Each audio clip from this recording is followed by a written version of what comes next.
The Common Core debate, and we welcome to the phones a couple of people involved in the big debate at Colgate University tonight. Dr. Alston and Mary Grabar, are you there? Hello, I'm here. And Mary, are you there? Yes, I am here. Great, Hello. great. Information about this is crucial tonight, and I think you'll be having both sides of the debate. We had Rome Mayor Joe Fusco on the show earlier this morning, and he was saying he thought the Common Core system was a disaster.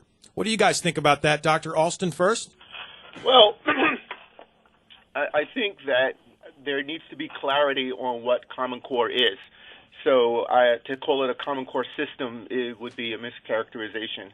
By definition, the Common Core are a set of standards that are drafted that the intent was to ensure students are prepared for entry-level careers and freshman-level college courses. And so I think one of my jobs this evening is to kind of clarify what Common Core is and how it has become the big boogeyman in public and political circles, and try and have a lively discussion about it so that people can be informed. And as the superintendent of schools for the Hamilton Central School District, what are your teachers telling you there about their feelings on the matter? Well, it's kind of universal that this implementation has been a disaster.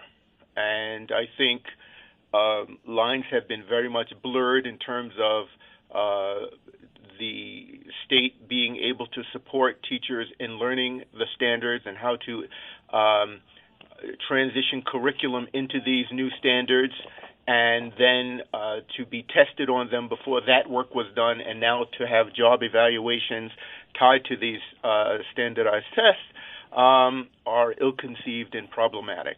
And I would have to agree with them wholeheartedly. All right. Mary, you are a resident fellow at the Alexander Hamilton Institute for the Study of Western Civilization in Clinton. And what are your feelings about the Common Core? Well, I'm very much opposed to it. I have been opposed to it for years.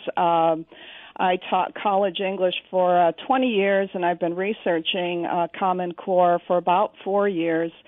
And I've reviewed the standards. I've looked at the curricula.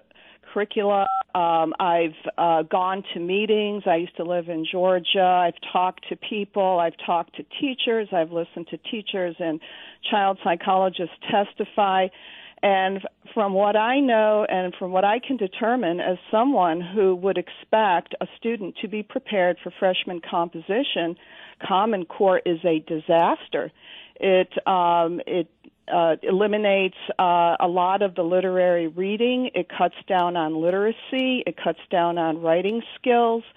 All around, it is a disaster. And, I would ask, if it's a problem of implementation, I've kind of gone through how much money was spent on implementation. We even had, public broadcasting get involved. They were getting millions and millions of dollars from the Gates Foundation and other nonprofits that will profit from Common Core, and teachers have spent summers, learning how to implement it. So it's not implementation; it's a radical new program, and that's why there is a problem with implementation. And the program has never been tested. It was just thrust on the states in 2009 by dangling some stimulus funds. And it was just imposed on teachers.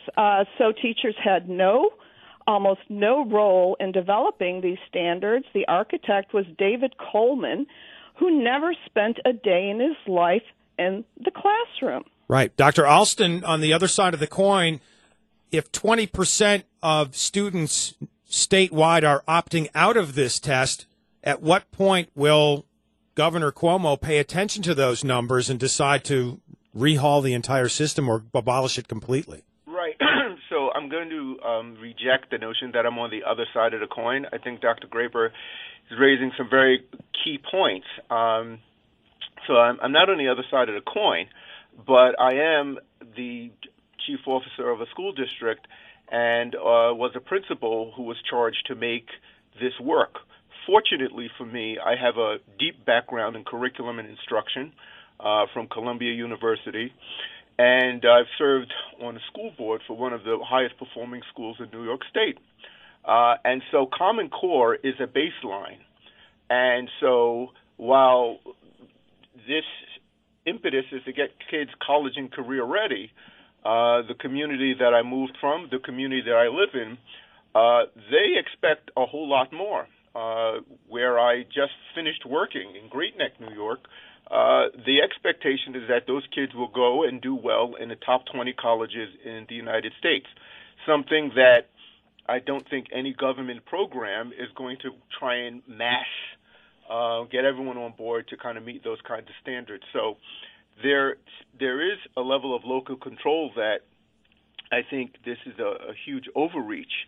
And when you overreach, you're trying to run into all kind of problems. So with the opt-out movement, I think the opt-out movement is a confluence of a couple of factors, one of which is that these tests were much harder and they were given to students without teachers having proper amount of training and curriculum background. And for many districts, the arm of the state education department that you would turn to would be the BOCES.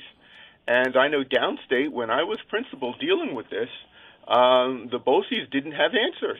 And what we did in my former district where I lived, when we heard about the Common Core and what the standards would be, is we hired curriculum experts to come in and work with the teachers. And we're still one of the highest performing schools in the state, easily top 6 or 7.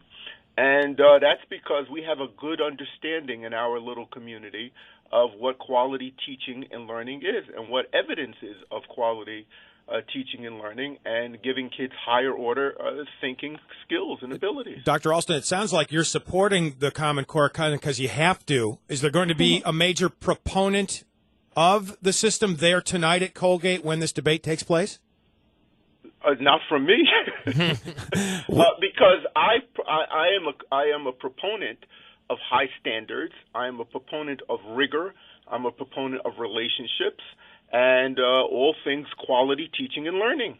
And I think with that being said, you touched on the idea of supporting better standards or better learning. And do you think that there could have been a better way, or do you have an idea of how the forced implementation from the then New York State Commissioner John King? Do you think there could have been a better way, and your thoughts on maybe how it could have been implemented in more of a standard way? Sure. You start with the problem. You got to have stakeholders around the table and be clear on what the problem is. Clarity is the first law of understanding. So we start with the problem, and then we have the people around the table and start coming up with solutions. That just didn't happen here. And so when you come up, as Dr. Grabar indicated, and say, all right, here's the fix and the problem, make it work, you're begging for this kind of situation that we're in now.